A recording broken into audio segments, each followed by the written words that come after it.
Seselė, padėkit man bloga. Negaliu. Tai kas tau dabar yra? Man bloga.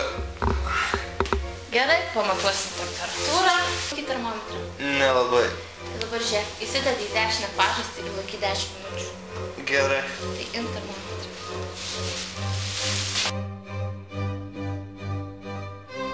Dešimt minučių jau praėjo, parodyk. Temperatūros nėra, vadinasi, sveikas. O tai gal vaistų turi? Aš tau ne vaistinė.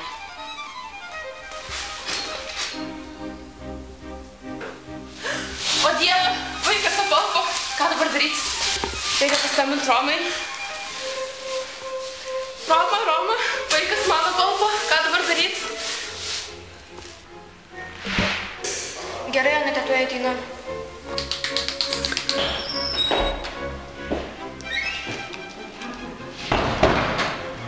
Logiškai mąstant, jisai nualpo. Tiesa?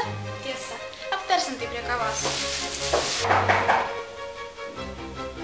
Prašau. Prašau.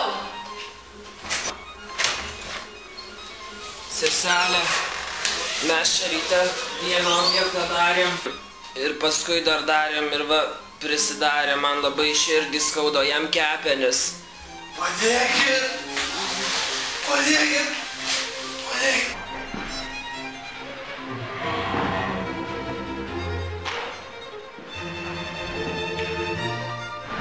Jūs ką nematot, kad aš laiko neturiu? Tai jūs, va, kai turėsit laiko, tai pažiūrėkit.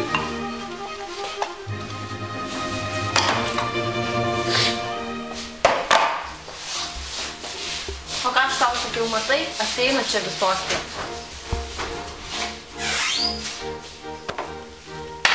Įsidėsiu į stalčių.